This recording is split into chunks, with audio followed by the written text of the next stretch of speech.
Hi guys, welcome back to SuperSteel Gaming.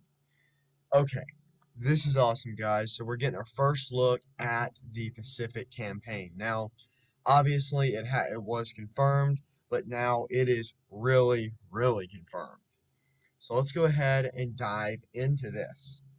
All right, so it's time to announce the main theme of the upcoming major update. Enlisted will launch the long-awaited Pacific campaign. Guys, it's so crazy. The amount of hype on this campaign is just insane, and it's so awesome to get our first looks at it. A new theater of combat operations and a new participant, the Japanese Army, awaits you, as well as unique weapons, equipment, game mechanics created for them, and many other significant improvements to the game that will make this battlefield truly a memorable experience. Participate without restriction. Okay, guys, this is crazy. I can't. I am so glad that Stalingrad is the only campaign that has the all access pack and that they didn't try to put it in this campaign. I saw a poll by one of the major YouTubers and I loved it because it said, what will you do if the Pacific campaign has a actual all access pack and paywall attached to it? And a lot of people said at the bottom, we riot. So that was hilarious. So no all access pack guys for this. That is just awesome. I really was worried about it, and I'm really glad that they're not going to do that. And just to read this for you guys, the Pacific campaign will be available to all enlisted players without any restrictions. Yes, sir. Progress in the campaign will be the same as in Normandy, Tunisia, Moscow, and Berlin. That's just beautiful. That said, the most loyal fans of the Battle of the Pacific will be able to stand out and receive helpful bonuses. This new campaign includes a Special Landing Forces pack, which includes exclusive content, 4 premium squads, and bonuses that cannot be earned any other way. To me, this is fair, guys, because they're trying to do something to make some money off it. That totally makes sense. My issue is when you lock an entire campaign behind a paywall, and as long as this stuff isn't just way overpowered, I think that's completely okay. Now, I do have to say, guys, um, I hope they don't try to get too crazy with the landing squads. Hopefully there is something for us down the road for some type of landing equipment, but if not, at least we can buy this if we want. All right, premium reinforcement. 2 bonus squads each for Japan and in the USA, assaulters and amphibious tanks. This is cool, guys. I personally will not buy this right off the bat, at least, because I want to see how the Pacific campaign is before I dump any money into it. These squads are only available as part of the Special Landing Forces pack. It's fine, well-trained soldiers and equipment. Squads you unlock in the campaign and hired soldiers are issued already trained and purchased weapons and equipment and are upgraded. Okay, that's interesting. The maximum level is 1 step away. Okay, yeah, I know that they were talking about that. So now it's just like they all come with like level 4. Okay. Nickname decorators, yeah, I always like those. The exclusive decorator will help you stand out as a supporter and give you a noticeable sense of style on the battlefield. Okay, yeah. So this is what we get in our Special Landing Forces pack. Definitely something I would consider buying, but I would want to take a look at the actual campaign and play through it a little bit first. Let's take a look at these squads. The Special Landing Forces pack includes a whopping 4 premium squads. Assaulters with unique weapons will help you quickly get used to a new front, and the new amphibious tanks will definitely come in handy regarding the large number of water obstacles in the Pacific battles. That's cool. Now, I like how they say Pacific battles here. Now, I don't know if they're going to say it. I haven't really looked through this a lot, so we'll keep going. But I wonder if they're doing the whole Pacific thing and not just one particular theater. So let's just look at these real quick. I like how much work they've got done on these. I mean, if you really take a look at all that stuff they've actually gotten done. That's a lot. All right, guys, let's take a look at this one. I like the Marines, obviously. That's just awesome. The Marines look great.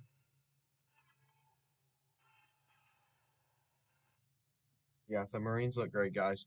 All right, can't pronounce that, but let's just say Paratrooper Assaulters is a special forces squad formed from experienced Army paratroopers. It was created to deal with Allied attacks on Japanese islands and has successfully fought in various operations.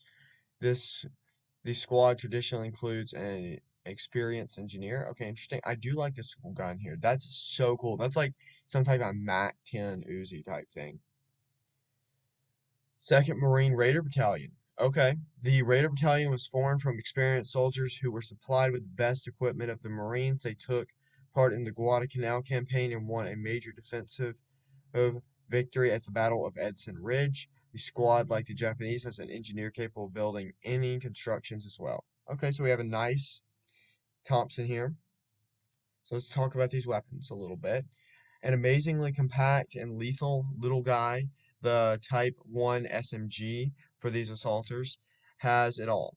Impressive damage, huge magazine capacity, and excellent rate of fire, 50 rounds. That's about all it takes. Okay, guys, I don't want to be a pessimist, cause an issue, but I do want to say I hope they make sure that there are some weapons that can counter this in the lower levels, because if we find ourselves where the SMGs and stuff like that are way up the ladder in like the 20s and 30s of the campaign levels, I think this is going to be a little bit OP. I mean, that would be like getting the Russians getting the PPA, PPSH on day one.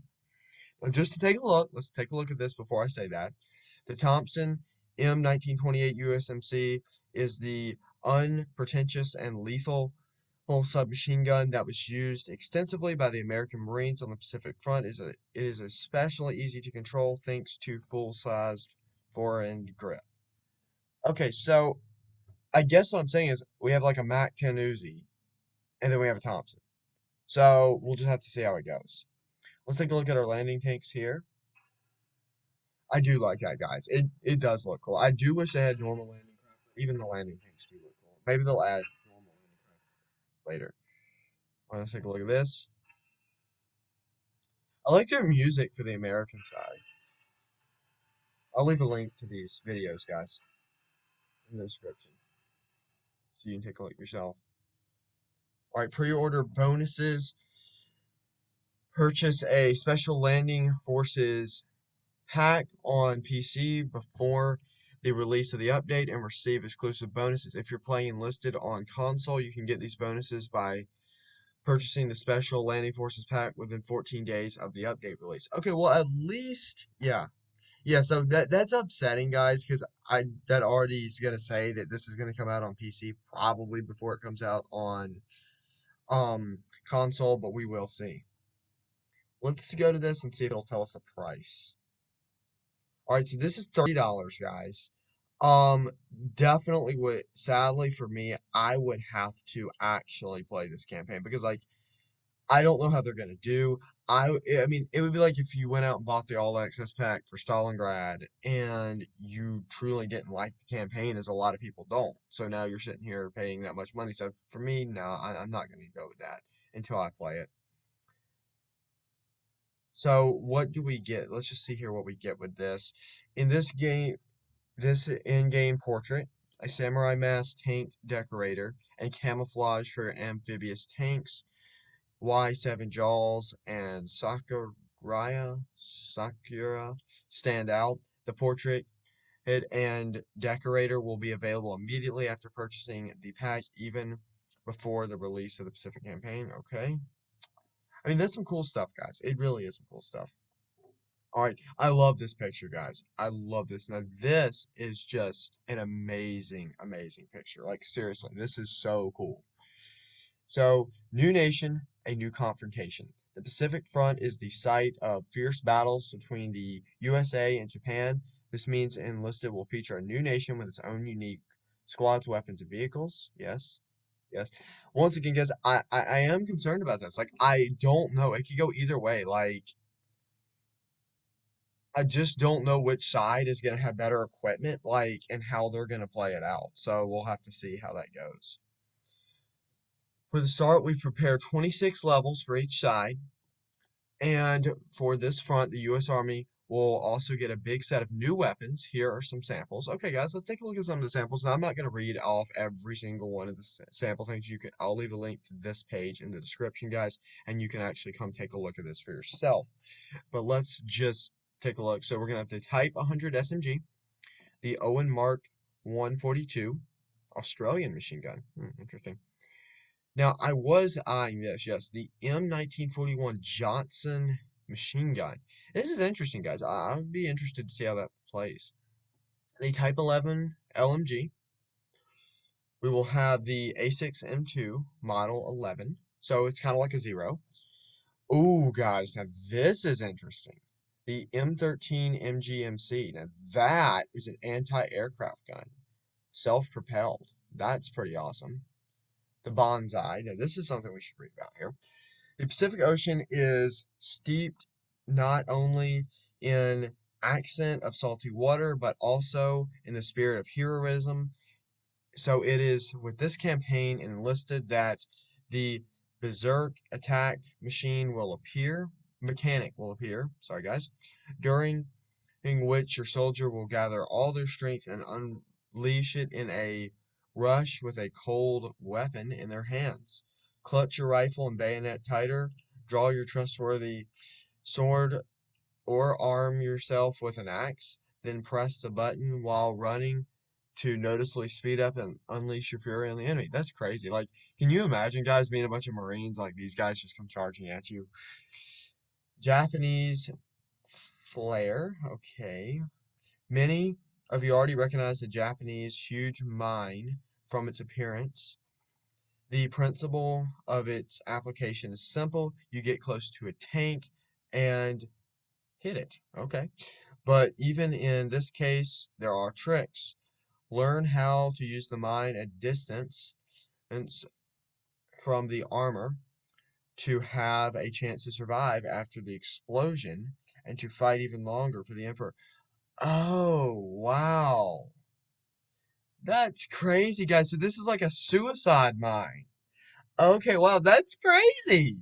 Okay, guys, that's crazy. Phosphorus grenades. Huh, so they're adding some gas, maybe? Alright, guys, so let me real quickly say something. I have not read through this.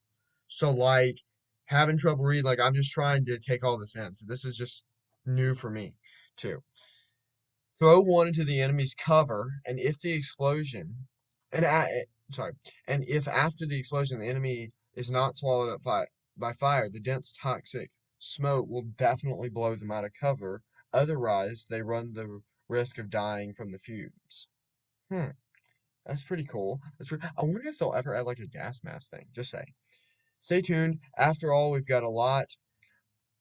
Only got into a handful of new features of the upcoming update, and this will continue the story in our next dev blogs.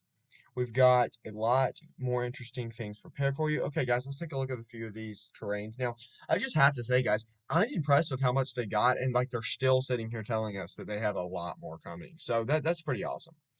So we have this island. That's cool. I like how they have the flag right there. That's awesome.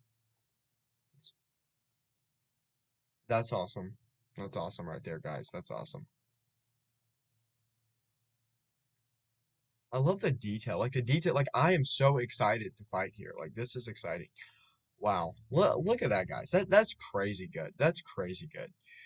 All right. While the countdown to the Pacific front is on, we'll have time to tell you more about the other new mechanics, new Pacific levels, and news for other enlisted campaigns. Bring on the Pacific front. So they did not give any release dates that I saw. If you guys see it, let me know in the comments. What I do see though, what I do see, guys, is something super, super awesome. What I do see, guys, is that they put a lot of work into this, and this, from what it seems like, is going to be an awesome campaign. Like, I truly think that if this is a bad campaign, we can't say they didn't try. So anyway, guys, I will see you on the battlefield, and I cannot wait to play this campaign. Still Arrow, signing off.